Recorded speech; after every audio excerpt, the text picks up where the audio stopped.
చూస్తే ఎలా ఉంటుంది, ఈయనేంటి ఈ వ్యక్తి ఉన్నాడు, ఈయన ఎలా ఉన్నాడు ఏంటి, ఈయన దేవుడు ఎందుకు అనుకుంటాం మనం. కానీ ఒక మంచి వచ్చిన ఉంటుంది 55లో 8వ వచనం ఏషియా, నా తలంపులో మీ తలంపులు కావు, మీ త్రావులో నా త్రావు అంటే కావు, ఇదే యెహోవా వాక్కు. తర్వాత ఆకాశములు భూమిపైకి ఎత్తి ఎంత ఎత్తుగా ఉన్నావో నీ మార్గం ఎందుకంటే నా మార్గం తలంపు కంటే నా తలంపు ఎంత ఎత్తుగా ఉన్నవి. మీ తలంపులు వేరు, నా తలంపులు వేరు. మన ఆలోచనలు వేరే అండి, దేవుడు ఆలోచనలు వేరే అండి. మనం ఒక రకంగా ఆలోచిస్తాం, దేవుడు మరో రకంగా ఆలోచిస్తాడు. ఆయనకి మనకి తేడా ఉండదు, ఆయన ఆలోచనలు వేరే. ఒక్క సమయాల గ్రంథంలో కూడా ఒక మంచి వచనం ఉంటుంది 16లోని, సమయాలు 1:16.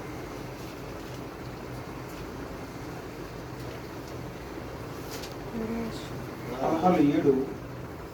అయితే యెహోవా సమూయేలుతో ఇలా సెలవిచ్చును, అతని రూపమును అతని ఎత్తును లక్ష్య పెట్టకము, మనుషులు లక్ష్య పెట్టుకొని యెహోవా లక్ష్య పెట్టడు. నేను అతను త్రోసివేసి ఉన్నాను. మనుషులు పై రూపం లక్ష్య పెట్టారు కానీ యెహోవా హృదయమును లక్ష్య పెట్టును. దేవుని దృష్టి, దేవుడు మనం ఎలా చూస్తారంటే, నువ్వు ఎరుపుగా ఉన్నావా, నల్లగా ఉన్నావా, తెల్లగా ఉన్నావా, ఎత్తుగా ఉన్నావా, పొట్టుగా ఉన్నావా, ఇవేమి దేవుడు చూడండి. మనం నిలబడే దేవుడు మనం చూసారంటే, దేవుడికి ఆయన కళ్ళు మన హృదయం ఉంటాయి. మన హృదయం మన నడవడికి వైపు దేవుడు చూస్తాడు. నీ రూపు అందాక చూడు, నువ్వు ఎంత అందంగా ఉన్నావా, నువ్వు ఎంత ఇదిగా ఉన్నా దేవుడు చూడడు, పట్టించుకోడు. నీ పై రూపం ఎలా ఉన్నా దేవుడు పట్టించుకోడు. అసలు మనల్ని కూడా దేవుడు ఎలా పరిశీలిస్తాడంటే, మనం ఉన్నాం అనుకోండి, నేను ఉన్నాను అనుకోలేదు, మీరు ఉన్నారు అనుకోండి, మన హృదయం చూస్తాడు దేవుడు. నీ హృదయం నువ్వు ఎలా వాడుకుంటున్నావు, నీ హృదయంలో నాకు ఏ స్థానం ఉంది, అదే చూస్తాడు దేవుడు. అంతే తప్ప నీ భౌతిక రూపం కానీ నీ ఎత్తుకు నీవే దేవుడు చూడండి. ఏలియాలో దేవుడు ఏం చూశాడు, దేవుడి మీద ఆసక్తి ఉంది, ఎవరికి ఉంది, ఏలియాకు ఉంది. అది గమనించాడు, అది చూశాడు దేవుడు. కాబట్టి దేవుడు ఏలియాని ఎన్నుకున్నాడు. ఒకే ఒక మనిషి ఉన్నాడు ఆ టైంలో ఇశ్రాయేలులో, దేవుని మనిషి, ఆయన ఒక్కడే ప్రెజెంట్ ఆ టైంకి. ఏలియా దేవుని మనిషి, ఆయన ఒక్కడే వచ్చాడు. ఒక్కడే వచ్చి రాజుగా మాట చెప్పి వెంటనే తర్వాత ఏమైంది చూడండి. పిమ్మట యెహోవాకు ప్రత్యక్షమై 1 రాజులు 17:3. నీవు అచ్చటి నుండి తూర్పు వైపుకు పోయి యోర్దానుకు ఎదురుగానున్న కెరీతు వాగు దగ్గర దాగి ఉండుము. ఈ చెప్పిద్దట యెహోవాకు మళ్ళీ ప్రత్యక్షమై ఏమని చెప్పాడంటే ఏలియాకి దేవుడు, నువ్వు ఎప్పుడు వెళ్ళిపోయి తూర్పు దిక్కు వెళ్ళిపోతే ఆ నదికి యోర్దానుకు ఎదురుగా ఉన్న కెరీతు వాగు దగ్గర ఉండుకోమని ఉంటారు. కెరీతు వాగు ఉంది, వాగు అంటే ఒక వాటర్ తెలుసు కదా, వాటర్ ఉంటుంది వాగు, అక్కడ నువ్వు ఉండు అని దేవుడు చెప్పాడు. ఆ వాగు నీరు నువ్వు త్రాగుదువు, అచ్చటికి నీకు ఆహారం తెచ్చినట్లు నేను కాపోలకు ఆజ్ఞాపించిందని అతనికి తెలియజేయగా దేవుడు ఏం చెప్పాడంటే, నువ్వు అక్కడ ఉండు, అక్కడ ఆ నీళ్ళు నువ్వు తాగు, ఆ తాగి నువ్వు బ్రతుకని చెప్పాడు. తర్వాత నీకు ఆహారం తెచ్చినట్లు నేను కాపోలకు ఆజ్ఞాపించింది. దేవుడు ఏలియాకి ఆహారం, మరి ఆహారం ఉండాలి కదా. ఏలియా ఉన్నాడు, ఒక వాగు దగ్గరికి వెళ్ళాడు, ఆ నీరు తాగి బతుకుతాడు, తాగడానికి నీరు ఉన్నా, మరి ఆహారము ఎలా వస్తుంది. అప్పుడు దేవుడు ఏం చేశాడంటే కాకుల ద్వారా దేవుడు ఆహారం పంపించాడు. ఎవరికి? ఏలియా.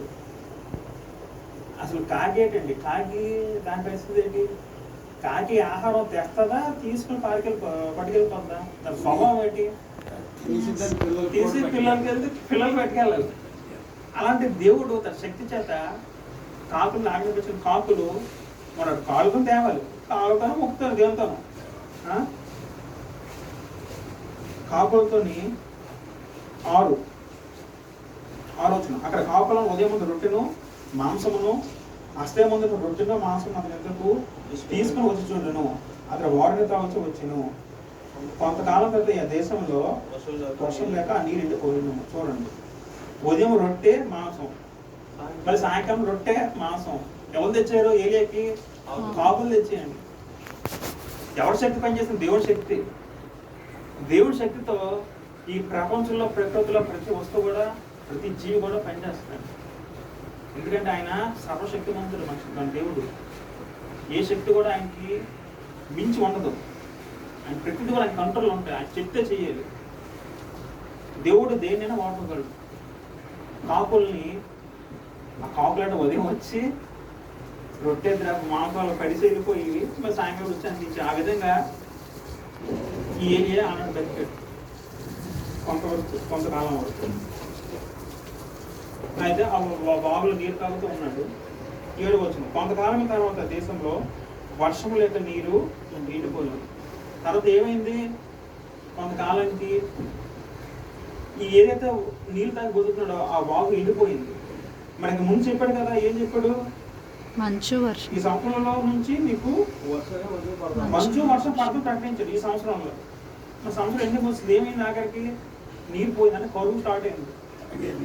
తాగే నీరు అన్ని మెల్లిమెల్లిగా ఇంకిపోవడం స్టార్ట్ అయింది. ఆ విధంగా ఏమైందంటే కరువు స్టార్ట్ అయింది ఆ రాజ్యం. చూడండి, అంటే ఏలియా ప్రార్థన చేశాడు. ఏమి ప్రార్థన చేశాడు? వర్షం పడకూడదు, మంచుకు రాదని ప్రార్థన చేశాడు. ప్రార్థన ఫలించిందా లేదా? ఫలించింది. అందుకే ఒకసారి యాకోబు పత్రిక 5:15 చదువుకుంటే, ఏలియా మన వంటి స్వభావం గల మనుష్యుడే, వర్షింపకూడనట్లు అతడు ఆసక్తితో ప్రార్థన చేయగా 3.5 సంవత్సరాల వరకు భూమి మీద వర్షింపలేదు. ఏలియా కూడా మనలాంటి స్వభావం మనిషినండి. ఆయన కూడా ప్రత్యేకంగా ఏలియాకి మనకన్నా ఎక్కువ లక్షణాలు, ఎక్కువ పవర్ సెట్ లేవు. ఆయన మనం ఒకటే. కానీ ఆయన దేవుని నమ్మాడు, దేవుని విశ్వాసం ఉంచాడు. ఆ విశ్వాసంలో ప్రార్థన చేశాడు. చేస్తే ఏమైంది? 3.5 సంవత్సరాలు అండి. ఎన్ని సంవత్సరాలు? 3 సంవత్సరాలు వర్షం పడలేదు. ఎంత గొప్ప విషయం! ఆసక్తితో ప్రార్థన చేశాడు. అందుకే ఒక పాఠం ఏంటంటే మనం ఏళ్ళ నుంచి నేర్చుకోవచ్చు. మన ప్రార్థన ఆసక్తితో చేస్తే మన ప్రార్థన ఫలిస్తుంది. ప్రార్థన చేసే ముందు మనం ఎలా ఉండాలంటే దేవునికి విధేయులై ఉండాలి. దేవుని ఇష్టానుసారం ఆయన నచ్చుకున్నట్టు మనం చెయ్యాలండి. ఆయనకి లోబడి ఉండాలి. ఈ 3 చేసి మనం ప్రార్థన చేస్తే మనకి ఏదైనా ఫలిస్తుంది. అది మనం నేర్చుకుని ఒక పాఠం. మరి ఈ సంవత్సర కాలంలో ఏలి ఎలా ఉంటాడు పరిస్థితి నాకు ఆలోచించండి. ఆ వాగు దగ్గర సింగిల్గా ఎలా ఉండగలడు? పడుకోవడానికి ప్లేస్ ఎక్కడ ఉంటుంది? పక్కన వాగు అంటే జనరల్ ఆ కాలంలో వాగు పక్కన చిన్న చిన్న పొలాలు, పచ్చిక బయలు అంటారు. పచ్చిక బయలు అంటే గడ్డిలాగా ఉంటుంది అన్నమాట. మరి అక్కడ కొడుతుంది కూడా, అక్కడ తినుకుంటూ కూడా, అక్కడ తాగుతుంది కూడా. మనకి కరోనా టైంలో 14 రోజులు క్వారంటైన్ ఉంచేసరి మనకి ఎలా కనిపిస్తుంది? బోర్ కొట్టేసి మన బుర్రకిచ్చేకపోతుంది. అవునా కదా? అలాంటిది ఏలే గారు ఎంత ఇంచుమించు సంవత్సరం పాటు ఉన్నాడు అక్కడ. ఎక్కడ? ఆ వాగు దగ్గర సంవత్సరం పాటు ఉన్నాడు. నాకు బోర్ కొట్టు ఉంటుందో ఏం తెలియదు. నా టైంలో ఏం చేస్తూ ఉంటాడు? ఆ టైంలో అతను ఆ టైంలో ఏం చేసి ఉంటాడు? రోజు దేవుడికి ప్రార్థిస్తూ ఉంటాడు, ధ్యానిస్తూ ఉంటాడు. ఒకళ్ళు ఆయన చేత ప్రతి ఉందంటారు. ధర్మశాస్త్రం ప్రతి ఒక్కటి బైబిల్ చదువుకున్నాడు ఆ టైంలో. మరి ఉందో లేదో మనకు తెలియదు కానీ మనం అనుకోవచ్చు. కానీ దేవుడితోనే గడిపాడు ఆ టైంలో కూడా సంవత్సరం పాటు. ఈ విధంగా ఏరియా ఉన్న తర్వాత 8వ వచనం, అతడు యెహోవాకు అతడు ప్రత్యక్షమై ఇలాగ సెలవిచ్చెను, నీవు సీదోను పట్టణ సంబంధమైన సారెపతన ఊరికి పోయి అతడు ఉండుము, నిన్ను పోషించుటకు అతడు ఒక విధవరాలికి నేను సెలవిచ్చితిని. మళ్ళీ యెహోవా ప్రత్యక్షమైంది. ఇంచుమించు సంవత్సరం తర్వాత ప్రత్యక్షమైంది. ఎవరికి? ఏలియాకి. దేవుని వాకు. అంతకు దేవుని వాకు రాలేదు. కానీ ఈయన విశ్వాసం సన్నగిరలేదు. ఏడు దేవుడు నువ్వు కనపడలేదు, ఎంతవరకు అనలేదు కూడా. ఆయన ఏం చెప్తే అలా చేశాడంటే ఇక్కడ ఉన్నమాట ఉన్నాడు. దేవుడు ఆఫర్ తెప్పించాడు.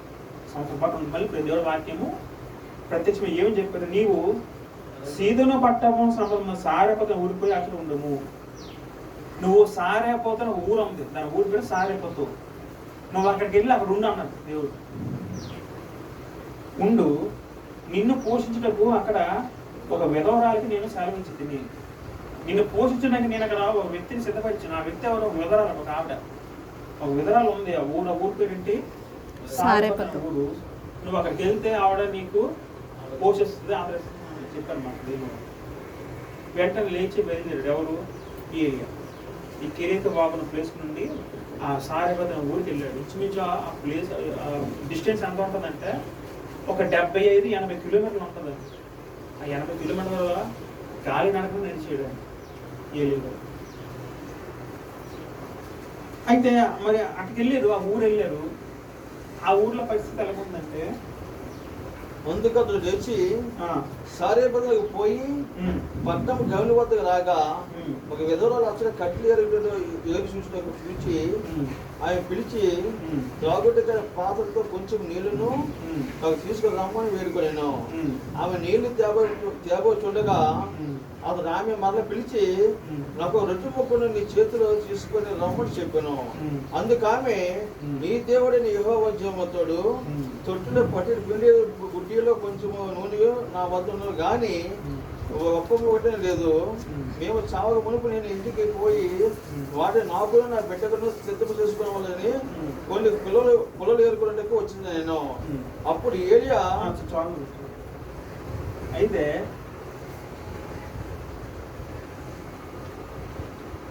మరి కరువు స్టార్ట్ అయింది, ఆ ఊర్లో స్టార్ట్ అయ్యింది. వానలు కురవలేదు. మరి వాన తర్వాత పంటలు ఉంటాయి ఉండవా? పంటలు ఉండవు కదా. మరి ఎందుకు వాన కురవలేదు? మరి ప్రార్థన వల్ల అసలు వర్షం ఎందుకు దేవుడు పడినవ్వలేదు రాజ్యంలో? పాపం. ఒకసారి ద్వితీయోపదేశకాండము 12 చూడండి. రాజ్యంలో ఉన్న వాళ్ళందరూ దేవుడి గురించి తెలుసుకోవాలి. అంటే అక్కడ పాపం చేశారు దేవుని దృష్టికి. అందుకు వీళ్ళందరికీ దేవుడు అంటే తెలియాలని ఆ రకంగా 11 ద్వితీయోపదేశకాండం 11లోని 16 మీ హృదయం మాయలను చిక్కి త్రావు విడిచి ఇతర దేవతలు పూజించి నమస్కరింపకుండా మీరు జాగ్రత్త పడి లేని ఎడల యెహోవా మీ మీద కోపపడి ఆకాశం మూసివేయు. అప్పుడు వాన కురవదు, భూమి పండదు. యెహోవా మీకు ఇచ్చుచున్న ఆ మంచి దేశము ఉండకుండా శీఘ్రము నశించుదురు. మీ హృదయంలో మాయల్లో చిక్కి ఈ దేవతల పూజను మీరు జాగ్రత్త పడుడి అని దేవుడు ఆనాడు హెచ్చరించాడు ధర్మశాస్త్రంలో. మీరు ఎప్పుడైతే విగ్రహార్థం చేసి నాకు దూరం అవుతారో మీకు అప్పుడు శిక్ష ఏమని చెప్తాడు దేవుడు? యెహోవా మీ మీద కోపడి ఆకాశం మూసివేస్తాడు. ఆకాశం వర్షం ఎవరు కురిపించాలండి? వర్షం ఎవరు కురిపించారు? దేవుడే కురిపించాడు. ఎవరో దేవుడు? మన తండ్రిని దేవుడు, ఆయన యెహోవా దేవుడు. ఆయన తప్ప ఇంకెవడు కూడా దేవుడు లేడు, ఇంకెవడు కూడా రప్పించలేడు, ఆకాశం కురిపించలేడు వర్షాన్ని. ఆకాశము నేను మూసివేస్తాను, అది వాన కురియదు, భూమి పండదు అని దేవుడు ఆనాడు హెచ్చరించాడు. అంటే ఏంటంటే ఇవన్నీను దేవుడిని నమ్మకపోతే, దేవుడిని దూరం వెళ్ళిపోతే, అన్ని దగ్గర మొక్కితే దేవుడు శిక్షది. ఇప్పుడు వీళ్ళందరూ అనిపిస్తారు దేవుడు విడిచిపెట్టారు, బట్టి బొమ్మల్లో మొక్కుకున్నారు. దేవుడు శిక్షించి ఆఖరి వాళ్ళకి వాన కురియకుండా ఏకంగా మొత్తం ఆయన బంద్ చేస్తారు. అందరూ ఇప్పుడు అవతరిస్తారు కరువుతో. అర్థమవుతుందా? ఇలాంటి పరిస్థితుల్లో మరి ఏరియా ఆ ఊరు వెళ్ళాడు, సారేపతి ఊరికి వెళ్ళి. ఆవిడెవరట? వివరాలట. ఆవిడ పరిస్థితి ఏంటి? ఆవిడకి చిన్న బిడ్డ ఉంది. ఆవిడ ఆ రోజు పాపం కట్టెలు ఏరుకుంటుందట. ఆవిడ అంటే కట్టెలు ఏరుకుని వచ్చి పాపం ఇంకంటే ఆవిడ ఒక విధంగా చాలా పూర్ ఫ్యామిలీ అండి వివరాలు. ఆవిడ అప్పుడు చాలా బాధపడదు. నిజంగా ఆ కాలంలో ఒకప్పుడు అండి విధవరాలకి చాలా భయంకర పరిస్థితులు ఉండే ఆ కాలంలో. ఎవరైనా భర్త చనిపోతే వాళ్ళకి తోడు ఉండేవారు కాదు. ఇప్పుడు కొంచెం అభివృద్ధి చెందిందేమో కానీ ఒకప్పుడు చాలా భయంకరంగా ఉండేవి. ఆ కాలంలో ఎక్కువ ఆత్మహత్యలు కూడా ఎక్కువ జరుగుతూ ఉండేవాడు. మాకు ఒక తోడు నేను ఉండదు. బయట నా పరిస్థితి ఎలా ఉంటుందో తెలుసు కదా. ఒక దిక్కులో ఒక భార్యకి తోడు లేకపోతే, భర్త తోడు లేకపోతే సమాజంలో హీన స్థితి బాగుండేది. ఉదాహరణకి పాపము అంటే పరిస్థితి మీకు చెప్తాను, ఒక ఉదాహరణ చెప్తాను. ఆ ఇంటికి ఒక పని వాడు వచ్చినా, ఏదో పని మీద వచ్చినా, బయటికి వెళ్ళిన ఒక వ్యక్తి ఎవరు వచ్చినా అనుకోండి, ఆఖరికి సమాజం ఎలాగంట కట్టేస్తారంటే, చూడమ్మా ఇంటికి ఎవరు వచ్చారు, ఒక మొగడు వచ్చారు అంటారు. అంటే ఆనాడు పరిస్థితులు అంత భయంకరంగా ఉండేవి. అయితే ఈవిడికి ఈవిడ బిడ్డ ఉంది పాప, చిన్న బిడ్డ. ఈవిడ ఇద్దరు ఉంటున్నారు ఒక ఇంట్లో. ఆవిడేటి కట్టెలు ఏరుకుంటుంది. ఆవిడేమనుకుంటుంది, ఈరోజు ఆవిడ ఇంట్లో చిన్న పిండి ఉంది, అంటే మనం ఇప్పుడు అన్నం వెళ్ళదంటే వాళ్ళు రొట్టెలు తింటారు, చపాతీలు అనుకోండి. ఆ పిండి చిన్న నూనె అంటే దాంట్లో రొట్టె చేసుకొని నేను నా బిడ్డ తీసి చచ్చిపోదాం అనుకుంటారు. ఎవరు? ఈ విధరాలు బిడ్డ అని ఆ ఏలియాతో ఆమె చెప్తాను. మేము ఈ రోజు చేసుకొని చచ్చిపోవాలనుకుంటాం. ఈ అప్పులు బాధలు ఇబ్బందులు వల్ల ఈవిడ దగ్గర ఎవరు వచ్చారు? ఏలియా వచ్చారు. వచ్చి ఏమని అంటారట, అమ్మ కొంచెం నీళ్ళు ఇవ్వు అన్నాడు. నాకు దాహం వేస్తాం, నీళ్ళు ఇవ్వమ్మ అన్నాడు. ఆవిడ చేసిన పాపం ఆవిడ నీళ్ళు తెస్తుంది. తెచ్చి మళ్ళీ ఏమంటాడు, నాకు రొట్టె కూడా తీసుకొచ్చి అమ్మ చేద్దా చేద్దా అన్నాడు. నీళ్ళు కాబట్టి రొట్టె కూడా ఉంటే నాకు ఇవ్వు ఆకలి అన్నాడు. ఏలి అందుకని నీ దేవుడని యెహోవా జీవంతోడు తొట్టిలో పడే పిండి గుడ్డి కొంచెం ముందు నాతో ఉన్నావు కానీ అర్థమైన ఒకటే లేదు. మేము చాలా ముందు ఇంటికి పోయి వాటిని నాకు నా బిడ్డగా సిద్ధం చేసుకునే కొన్ని పనులు ఏరట్టుగా వచ్చింది. మా ఆవిడే ఉంటుంది, అయ్యా నాది మరేట్లు లేవు, చిన్న పిండి ఒకటి ఉంది, నూనె ఉంది, అది కూడా నేను ఈ కట్టెలు ఎత్తున్నట్టు మా ఇంటికి వెళ్ళి నేను చేసుకొని నా బిడ్డ నేను తిని చచ్చిపోతాం అనుకున్నా ఈ రోజు అని ఆవిడ చెప్పింది. అర్థమవుతుందా? అక్కడ మనం కొన్ని గమనించిన పాయింట్ ఏంటంటే, మనం తెలుసుకోవాల్సిన పాయింట్ ఏంటంటే, ఆవిడకి ఏమర్థమైంది, నీ దేవుడనే యెహోవా జీవంతోడు అంటే ఆవిడకి అర్థమైంది. ఈ ఏలియా చూసి నేను అవుతుంది దేవుడు మనిషి కొంచెం ప్రవర్తనలో ఉంటాడు, ఆవిడ గెటప్ చూసి అర్థమైంది ఈవిడ. రెండోది, ఈవిడ అన్ని స్త్రీ, ఈ విధరాల ఆవిడ అన్ని స్త్రీ, దేవుడు నమ్ముకో, దేవుని బిడ్డలు కాదు ఆవిడ. కానీ దేవుని బిడ్డ కాకపోయినా దేవుడు గుంచుకున్న మాట తెలిసి ఈవిడికి, యెహోవా గురించి మాట తెలుసు, ఆయన నమ్ముకుంది. ఆయన కొంచెం అంటే ఈవిడ అన్య మతస్థురాలైనా ఈవిడ దేవుడు నమ్ముకుంది కొంచెం. అయితే అయ్యా నాది మరి ఇట్లా లేవు తిన్నాక మనం చిన్న బుడ్డి ఉంది, అదే ఈ నూనె పిండి కొంచెంగా ఉన్నాయి, మాకే సరిపోతే మా బిడ్డని తిని చచ్చిపోదాం అనుకున్నాం బాబు అని చెప్పింది ఈవిడ. చెప్పగానే ఇది ఒక విషయం, దేవుడు ఈవిడ్ని ఎందుకు ఎన్నుకున్నాడు? మళ్ళీ ఇశ్రాయేలులో ఏలియాని ఎన్నుకున్నాడు. ఎందుకు? ఆయన పని చేయించడానికి. చేయించి ఆవిడ ద్వారా ఆ గ్రామం అంతా స్వస్థపడుతున్నారు. అయితే ఈవిడ్ని ఎందుకు ఎంచుకున్నారంటే, దేవుడు ఎవరినైనా ఎంచుకుంటే వాళ్ళు కొన్ని లక్షణాలు ఉంటాయండి, మంచి లక్షణాలు. ఈ సిచ్యువేషన్ బట్టి మనం ఒక 3 అర్థం చేసుకోవచ్చు. ఆవిడకి ఇచ్చే గుణం ఉంది, ఫస్ట్ థింగ్. ఒకరికి పెట్టే గుణం ఉంది, ఇచ్చే గుణం. రెండోది విధేయత, లోబడి గుణం ఉంది. ఉదాహరణకి మన ఇంటికి ఎవడో వచ్చేసి ఒకడు ఆ గెటప్ చూసి ఏదో మనకి తిన్నా అడిగాడు, మనం ఏమంటాం, ఎవడ నువ్వు ఆయనతో వెళ్ళకుండా దొంగలు బయటికి వెళ్ళి గసిరేస్తాం. మనం అడిగే పద్ధతి బాగుంది మనం గసురుతాం. కానీ ఈవిడికి ఇచ్చే గుణం ఉంది. రెండోది విధేయత చూసి ఇది ఉంది, లోబడే శక్తి. తర్వాత దేవుడు కూడా దేవుడు గురించి ఆలోచన కూడా ఉంది, దేవుడు జ్ఞానం చెప్పుకుంటుంది. యెహోవా జీవం కూడా ఈవిడ తెలుసు, అంటే ఆయన నిజంగా దేవుడు ఈవిడ కూడా నమ్మింది. కాబట్టి దేవుడు అంతమంది విధరాలు ఉన్న దేవుడు ఆమెనే ఎంచుకున్నాడు. ఇదే వచ్చిన లోకసువార్త 4వ అధ్యాయం చూసుకుంటే అక్కడ యేసు ప్రభువు మాట్లాడతారు.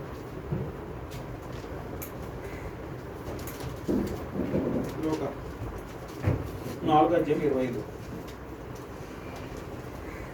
ఏలియా దినములందు 3 ఏళ్ల 6 నెలలు ఆకాశం మూయబడి దేశమంతటను గొప్ప కరువు సంపాదించినప్పుడు ఇశ్రాయేలులో అనేక మంది విధవరాలు ఉండినను ఏలియా సీదోనులో సాయపద ఊళ్ళో విధవరాల యుద్ధకు కానీ మరి ఎవరి యుద్ధకును పంపబడలేదు. చూసండి, ఇశ్రాయేలు ఆ కాలంలో ఎంతమంది విధవరాలు ఉన్న ఏలియా ఈవిడ దగ్గరికే పంపబడ్డాడు. ఏలియా ఈ విధవరాల దగ్గరికే వెళ్ళాడు. అంటే దేవుడు ఎందుకు పంపాడంటే, ఈవిడ ఆ టైంకి ఈయన వెళ్ళకపోతే ఈవిడ చనిపోతుంది. బెడ్ అంటే కట్టెలు ఈవిడ సింగిల్ గీరుకుంటుందండి. చిన్నపిల్లడు అయ్యి ఉంటాడు బహుశా, ఎందుకంటే కొంచెం పెద్ద పిల్లడితే ఈవిడకో సాయం చేసి ఉండేవాడు. ఒక చిన్న ఆలోచించండి, చిన్న బిడ్డ, ఒక చెంటి బిడ్డ అనుకోండి, చంటి బిడ్డ, ఒక ఆవిడ, దిక్కు మొక్కు లేదు, తిండి లేదు, ఆఖరి చనిపోయే స్టేజ్లో ఉంది. అలాంటి పరిస్థితులు చూడండి ఎంత అద్భుతం కాయ. దేవుడు ఏలేం పంపాడు. తర్వాత వచ్చిన చదవండి, ఒకటి మళ్ళీ వెనక్కి వెళ్ళిపోండి. 1 రాజులు 17 చదవండి వస్తుంది 17-13. అప్పుడు ఏలియా ఉంది ఇట్లా, నేను భయపడవద్దు, నువ్వు పోయి నీకు చెప్పినట్టు చేయము. అయితే అందులో నాకు ఒక చిన్న అప్పము మొదలు చేసి నాతో తీసుకుంటాము. తర్వాత నీకును నీ బిడ్డకును అప్పములు చేసుకున్నాము. భూమి మీద యెహోవా వర్షం కురిపించే వరకు ఆ తొట్టిలో పిండి తక్కువ కాదు, బుడ్డిలో నూనె అయిపోదు. అప్పుడు ఏలియా ఒక మాట చెప్పాడు ఆ విధరాలకి, అమ్మ నువ్వు భయపడద్దు, పోయి నువ్వు చెప్పినట్టు చెయ్యి. ఏంటి, నాకు ఒక చిన్న అప్పం మొదలు నాకు తయారు చేసిన ముందు నాకు ఇవ్వు, చేస్తే తర్వాత నీకు నీ బిడ్డకి ఆ రొట్టెలు తయారు చేసుకో. చేస్తే తర్వాత నీకు ఏమవుతుందంటే, దేవుడు ఇచ్చిన వాగ్దానం ఏంటంటే ఈ విధరాలకి, అంటే ఈ ద్వారా విధరాలకు వాగ్దానం చేయించింది. ఏంటి వాగ్దానము? భూమి మీద యెహోవా వర్షము కురిపించే వరకు ఈ తొట్టిలో ఉన్న పిండి తక్కువ కాదు, బుడ్డిలో నూనె అయిపోదు. ఈ కరువు కాలం తీరినంత వరకు నీ ఇంటిలో మరి ఇంకా భోజనానికి పొదువు ఉండదు. తొట్టులో నూనె ఇంకా నూనె మరి అలాగ ఉంటే ఉంటది, నూనె ఇంకిపోదు, పిండి కూడా తరగదు అని చెప్పగానే ఆఖరికి గొప్ప సంతోషించి, నిజంగా ఎలాంటి పరిస్థితుల్లో ఆలోచించండి. చనిపోయే స్టేజ్కి వస్తారు ఇద్దరు, ఒక గడివాడు చచ్చిపోతారేమో, మరి భూలోపల పేర్లు ఉండవు. అలాంటి భయంకర పరిస్థితుల్లో కూడా దేవుడు వాళ్ళని భక్తు ద్వారా పంపించే వాళ్ళని బతికించారండి. ఇద్దరిని, తల్లి కొడుకుని. విధరాలకి దేవుడు నమ్ముకుంటే దేవుడు అంత గొప్ప ఆశీర్వదిస్తాడు నిజంగా. ఎందుకంటే మనకి నిర్గమకాండం చూసుకుంటా వస్తారు 22వ అధ్యాయము.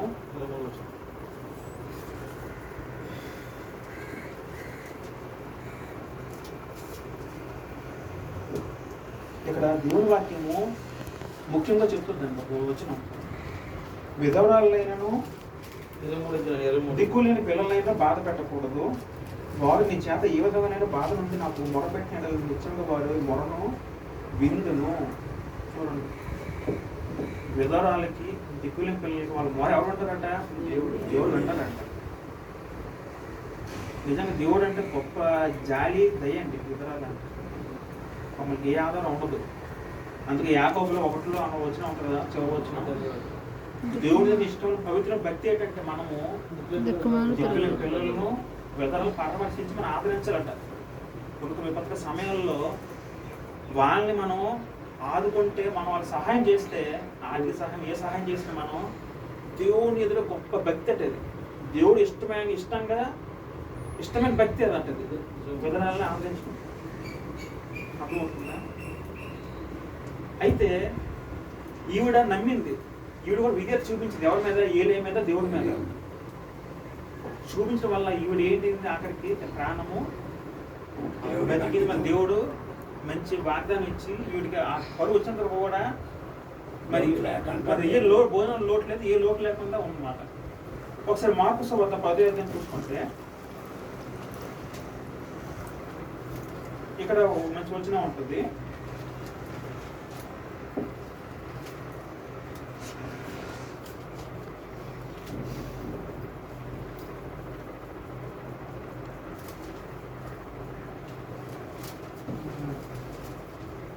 ఒక మత్తయి సువార్త 10వ అధ్యాయం 41.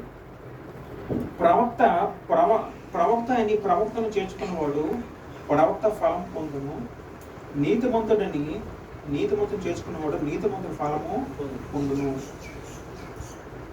ప్రవక్త అని ప్రవక్తను చేర్చుకున్నాడు, ప్రవక్త ఫలం పొందును. ఈవిడ ప్రవక్తను చేర్చుకుంది. దేవుడు సేవకుడు ప్రవక్తను నమ్మింది, విశ్వాసం ఉంచింది, ఉండడం వల్ల ఆ ఫలం పొందింది. ఫలం అంటే అర్థం ఏంటంటే ఆశీర్వాదం పొందింది. ఈ తల్లి బిడ్డ ఈ కరువు ఉన్నంత వరకు వాళ్ళకి కరువు లేకుండా దేవుడు వాటిని పోషించడం. అందుకే కీర్తనకారుడు అంటాడు, కీర్తన 37 అధ్యాయము మడియాలో ఉండు డబ్బులు ఇచ్చేస్తాం, బట్టలు ఆరబెట్టి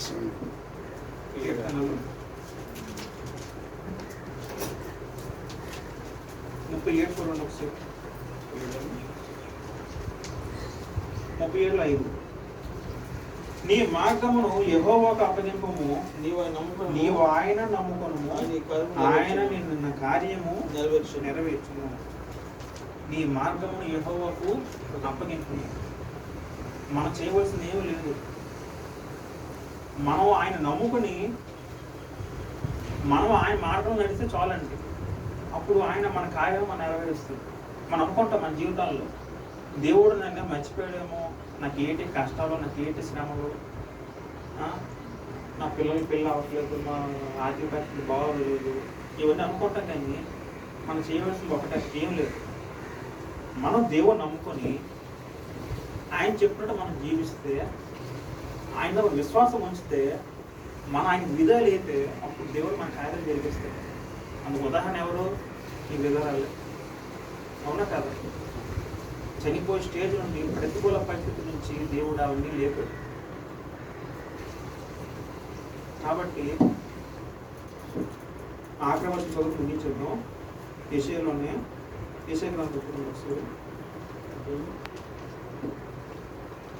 41:10 పూర్తిగతులు నేను పట్టుకుని దాని కొనమని పిలిచేవాడా, నీవు నా దాసుడవనియు, నేను నిపోషింపుగా ఏర్పడుతున్ననియు, నేను ఇది చెప్పి ఉన్నాను, నీకు తోడే ఉన్నాను, భయపడకము, నేను నీకు దేవుడే ఉన్నాను, దిగులు పడకము, నేను నిన్ను బాధపడుతాను, నీకు సహాయం చేయవని నేనే, నీతి అని నా దక్షిణ నేను ఆదుకుందును.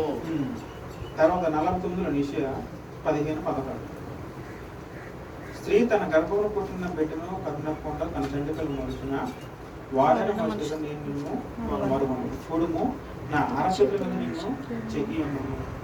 కాబట్టి దేవుడు మనల్ని ఎంతో ప్రేమిస్తున్నాడు. మనం కూడా దేవునికి ఆ ప్రేమను మన దేవుడి మీద చూపిస్తే ఎంత కష్టాలు వచ్చినా, శోధనలు వచ్చినా మనం కాపాడబడతాం, రక్షించబడతాం. నేను నీకు తోడేనా అంటాడు దేవుడు, భయపడకు అంటాడు.